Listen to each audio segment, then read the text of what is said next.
अस्सलाम वालेकुम dear student. आज हम पढ़ने वाले हैं organic chemistry. So the first topic is aromaticity. Aromaticity के लिए जो शराइत है इनमें से सब पूरे होने चाहिए। एक कंपाउंड एरोमेटिक तब होगा जब ये कंडीशन पूरे हो, जिसमें पहला है हकर रूल।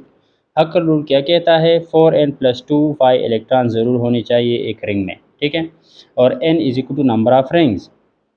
अगर एक रिंग में 2 इलेक्ट्रॉन है, 5 2 4 6 है, 10 है, तो ये एरोमेटिक हो सकता है। और ये साइक्लिक होना चाहिए और प्लेनर होना चाहिए, ठीक है।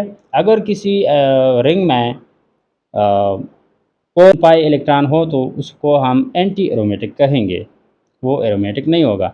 अगर कोई कंडीशन इनमें से मतलब डिलोकलाइजेशन, कंजुगेशन, साइक्लिक, प्लेनर और हकर रूल ओबे ना हो तो उसको हम नॉन एरोमेटिक कहेंगे, ठीक है।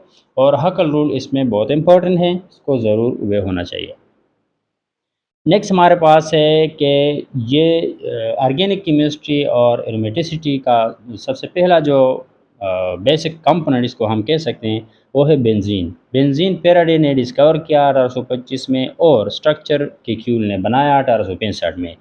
और ये बेंजीन क्या चीज़ है, तो इसको हम कैसे प्रिपेयर करते हैं? इसके प्रिपरेशन का जो तरीका है वो है डिफरेंट।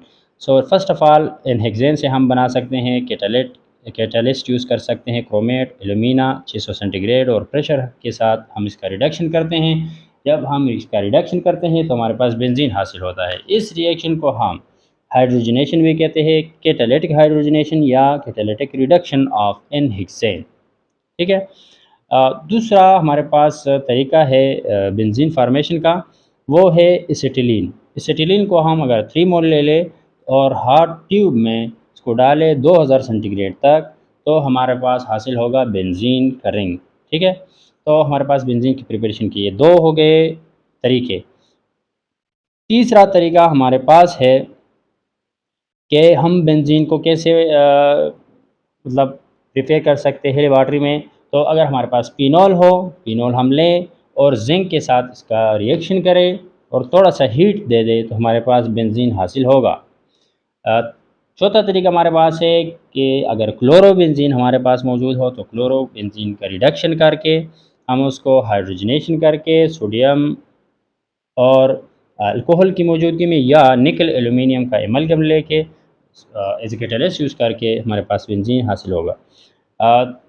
पांचवा तरीका है हमारे पास कि बेंजोइक एसिड को हम अगर ट्रीट करें सोडा लाइम के साथ। सोडा लाइम क्या है? सोडियम हाइड्रोक्साइड और कैल्शियम हाइड्रोक्साइड के साथ हम इसको तो डिकार्बोक्सिलेशन हो जाएगा बेंजोइक एसिड का और हमारे पास बेंजीन हासिल होगा और कार्बन डाइऑक्साइड इससे रिलीज़ होगा। इसको डिकार्बोक्सिलेशन भी कहते हैं, सोडा लाइम डिकार्बोक्सिलेशन भी कहते हैं, ठीक है। नेक्स्ट हमारे पास क्वेश्चन है, अगर हमारे पास डाईएज़ोबेंजीन या डाईएज़ोक्लोरोबेंजीन हो, उसको हम इथेनॉल की मौजूदगी में फास्फोरिक एसिड के साथ रिएक्शन करके थोड़ा सा हीट दे दे तो हमारे पास बेंजीन हासिल होगा। और बाय प्रोडक्ट में हमारे पास HCl, नाइट्रोजन और फास्फोरस एसिड हासिल होता है, ठीक है। नेक्स्ट क्वेश्चन हमारे पास है कि सल्फोनिक एसिड अगर हमारे पास मौजूद हो तो बेंजीन हम हासिल कर सकते हैं इसकी हाइड्रोलिसिस करके और थोड़ा हॉट वाटर ऐड करके, ठीक है। तो हमारे पास H2SO4 as a by product हासिल होगा और benzene as a main product हासिल होगा। So benzene benzene is less react, so इसलिए हमारे पास इसमें डिफरेंट रिएक्शन पॉसिबल है और डिफरेंट रिएक्शन ये कर सकता है। इसमें एडिशन रिएक्शन है, इलेक्ट्रोफिलिक एडिशन है, इलेक्ट्रोफिलिक सब्स्टिट्यूशन रिएक्शन है। सो हम अब डिस्कस करेंगे one by one. Addition reaction सबसे पहले, और इसको हम केमिकल प्रॉपर्टी ऑफ बेंजीन भी कह सकते हैं। नंबर एक है उसमें hydrogenation of benzene. So hydrogenation को हम रिडक्शन भी कहते हैं और सिंपल हाइड्रोजनेशन भी कहते हैं। Addition of hydrogen is called hydrogenation. तो हाइड्रोजनेशन ऑफ बेंजीन हमें देता है 1,4-डाईहाइड्रोबेंजीन। नेक्स्ट हमारे पास रिएक्शन है बेंजीन का बिर्च रिडक्शन इसे कहते हैं।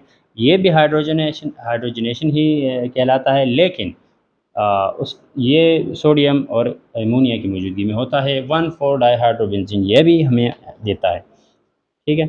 और नेक्स्ट रिएक्शन है ozonolysis. Ozonolysis mean the breakdown of ozone is known as ozonalysis, and the addition of ozone is known as ozonation या ozonization. सो इधर हमारे पास दोनों ही होते हैं, ओजोनेशन भी होता है पहले और फिर ओजोन ब्रेकडाउन होके या हाइड्रोलिसिस इसका हो जाता है और उसको हम ओजोनालिसिस भी कहते हैं, इसलिए इसका नाम ओजोनालिसिस रखा गया है. तो ओजोन रिएक्शन करके बेंजीन के साथ हमें ग्लाइकोक्सिल देता है और ये hydrolysis in presence of zinc होता है. ठीक है.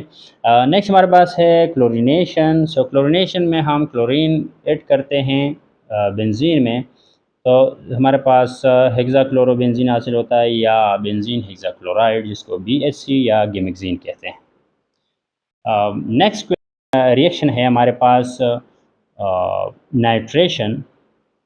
सो नाइट्रेशन हम अगर देखें तो ये है substitution reaction because it replaces hydrogen in benzene. So electrophilic substitution reactions are reaction in which the benzene hydrogen is replaced by another uh, group is known as electrophilic substitution. So the first group is electrophile. That is why it is called electrophilic substitution. Replacement of hydrogen is known as substitution generally. So number first is halogenation. इसमें सबसे पहले हमारे पास halogenation of benzene है. Halogenation में H of benzene replace होता है chlorine के साथ, तो हमारे पास बाय प्रोडक्ट में HCl आता है और क्लोरोबेंजीन मेन प्रोडक्ट. तो reactivity of chlorine in this reaction, so order हमारे पास हासिल होगा. क्लोरीन ज़्यादा रिएक्शन करता है ब्रोमीन से, ब्रोमीन आयोडीन से, और आयोडीन जब रिएक्शन करता है वो रिवर्सिबल होता है.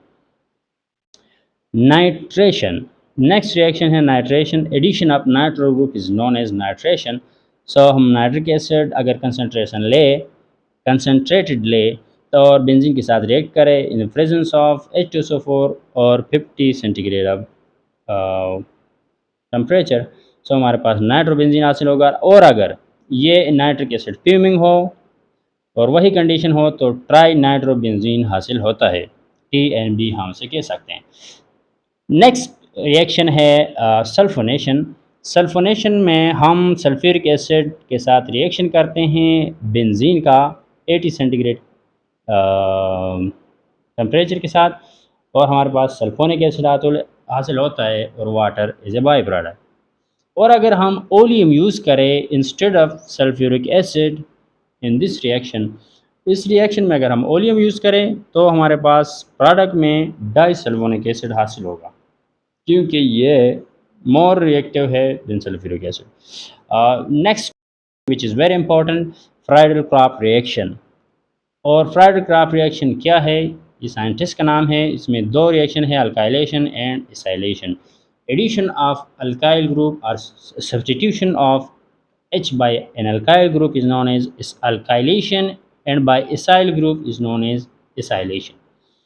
So first of all alkyl addition हमारे पास इस तरह होता है कि अल्काइल हेलाइड हम जब रिएक्शन करके उसका बेंजीन के साथ in the presence of Lewis acid, तो हमारे पास अल्काइल बेंजीन हासिल होगा. इसमें सबसे पहला है टालवीन. CH3 अगर हमारे पास रिप्लेस हो, हाइड्रोजन रिप्लेस करे CH3, तो उस कंडीशन में ये टालवीन होगा. और एसाइलेशन में एसाइल ग्रुप रिएक्शन करता है, तो एसाइल हेलाइड हम रिएक्ट करते हैं बेंजीन के साथ in the presence of Lewis acid, aluminium chloride generally और आयरन क्लोराइड. सो हमारे पास बेंजाइल अल्केन हासिल होगा या जिसको हम अल्काइल बेंजोफिनोन भी कहते हैं. सो इसका मतलब जो भी आर होगा, अगर मिथाइल होगा तो इसिटाइल बेंजोफिनोन होगा, अगर इथाइल होगा तो इथाइल बेंजोफिनोन होगा. ठीक है, वो आर पे डिपेंड करता है. और हमारे पास बाय प्रोडक्ट में HCl होगा.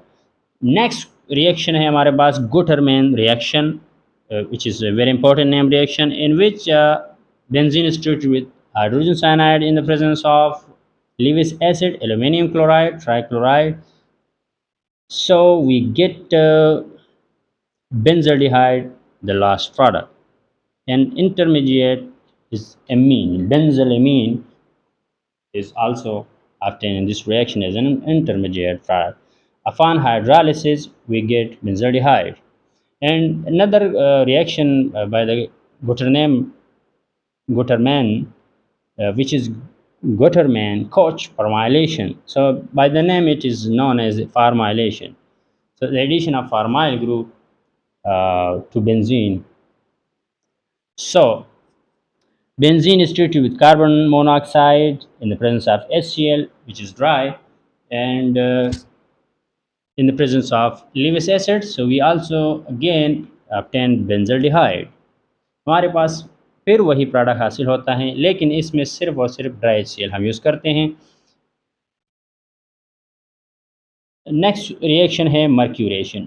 सो मर्क्यूरेशन में क्या होता है? मर्क्यूरेशन में हम मर्क्यूरिक एसीटेट के साथ बेंजीन का रिएक्शन करते हैं और वही Lewis acid as a reagent use होता है। तो हमारे पास मर्क्यूरिक एसीटेट और बेंजो मर्क्यूरिक एसीटेट हासिल होता है और acetic acid as a by product. ठीक है। नेक्स्ट क्वेश्चन रिएक्शन हमारे पास है रिडक्शन। सो रिडक्शन में अगर हम बेंजीन ले लें और हाइड्रोजन हेलाइड में हाइड्रोजन आयोडाइड ले 250 सेंटीग्रेड में इसको ट्रीट करें तो हमारे पास साइक्लोहेक्सेन, ये एरोमेटिसिटी लॉस करेगा, साइक्लोहेक्सेन और मिथाइल पेंटेन विद आयोडीन हासिल होगा। ठीक है, ये भी वेरी इंपॉर्टेंट रिएक्शन है। ऑक्सीडेशन रिएक्शन में बेंजीन रिएक्शन करता है 9 मोल ऑफ ऑक्सीजन जो नेसेंट ऑक्सीजन है वेनेडियम पेंटाऑक्साइड की मौजूदगी में और 500 डिग्री सेंटीग्रेड उसे हम देते हैं तो मैलिक एनहाइड्राइड हासिल होता है। ठीक है। नेक्स्ट रिएक्शन है कंबस्शन रिएक्शन। इन कंबस्शन रिएक्शन और ऑक्सीडेशन रिएक्शन पे क्वेश्चन आ सकता है MCQs में कि इसमें 9 mole of atomic oxygen use होता है और हमें 2 कार्बन और 2 वाटर देता है। ठीक है। और कंबस्शन में 2 मोल बेंजीन 15 मोल ऑक्सीजन के साथ रिएक्शन करता है और 12 मोल कार्बन डाइऑक्साइड और 6 मोल H2O देता है। अगर इस तरह का क्वेश्चन आ जाए तो आप 2 और 2n+3 मोल रेशो में ऑक्सीजन और बेंजीन का मोल रेशो ले लें और 2n कार्बन डाइऑक्साइड और n वाटर का रेशो लेकर आप क्वेश्चन हल कर सकते हैं। अगर कैल्शियम कार्बाइड और वाटर का क्वेश्चन आ जाए तो आप इसे भी हल कर सकते हैं इस मोल रेशो के ज़रिए। रिएक्टिविटी ऑफ बेंजीन और मॉलिक्यूलर ऑर्बिटल स्ट्रक्चर, इसका क्या ताल्लुक है? तो मॉलिक्यूलर ऑर्बिटल स्ट्रक्चर और रिएक्टिविटी का बहुत गहरा ताल्लुक है। इसमें हम मोनो सब्स्टिट्यूट अगर बेंजीन ले लें तो ये जो मोनो सब्स्टिट्यूट है, पहले वाला सब्स्टिट्यूएंट वो डिसाइड करता है कि अगला सब्स्टिट्यूएंट कहाँ पे आएगा और कहाँ पे एड या सब्स्टिट्यूट होगा। तो हमारे पास 3 पॉसिबिलिटीज़ होती है ओरिएंटेशन में। 2 6 पॉसिबिलिटी अर्थो होती है और 3 5 में मीटा और 1 4 में पैरा 2 जो पहला सब्स्टिट्यूएंट है उसके मुताबिक। तो उसको हम अर्थोपेरा और मीटा पोजीशन कहते हैं। उसके लिए अर्थोपेरा डायरेक्टिंग ग्रुप है जो कि अर्थोपेरा पे एक्टिवेशन करता है या डीएक्टिवेशन करता है। तो एक्टिवेशन में अल्काइल ग्रुप एमीन और डाई अल्काइल एमीन और कार्बोनाइल एमीन। तो हमारे पास और एक्टिवेटिंग में का मतलब है कि जो मोनो सब्स्टिट्यूटेड है वो मोर रिएक्टिव है बेंजीन से और डीएक्टिवेटिंग का मतलब है लेस रिएक्टिव। तो हेलाइड ग्रुप जो है वो डीएक्टिवेटिंग ग्रुप है अर्थोपेरा पे और एक्टिवेटिंग जो है वो अल्काइल है, एमीन है और amine nitrogen containing functional group are called activating group. So meta directing group are always deactivating. meta directing जो ग्रुप है वो deactivating होते हैं और उसमें नाइट्रो सल्फोनिक एसिड और एसिटिक एसिड, एल्डिहाइड्स और कार्बोक्सिलिक एसिड। नेक्स्ट हमारे पास है molecular orbital structure of benzene जो कि हमें देता है बहुत इंफॉर्मेशन। हमारे पास 30 इलेक्ट्रॉन है टोटल जो कि बेंजीन में इन्वॉल्व है बॉन्डिंग में और एक्सरे एनालिसिस हमें मतलब इंफॉर्मेशन देता है कि बेंजीन का जो स्ट्रक्चर है वो प्लेनर है और हेक्सागोनल टाइप का है और उसमें जो है कार्बन कार्बन कार्बन का जो एंगल है वो SP2 के मुताबिक 120 है। चूँकि कार्बन इसमें sp2 हाइब्रिडाइज है तो एंगल 120 है, और CCH का जो एंगल है वो भी 120 है। तो इस तरह ये साइक्लिक कंपाउंड बनाता है वो प्लेनर, और जो हाइब्रिडाइजेशन है वो sp2 है, तो ट्राइगोनल प्लेनर जो मिल के वो हेक्सागोनल टाइप का बना देता है। Thank you for watching and for more subscribe.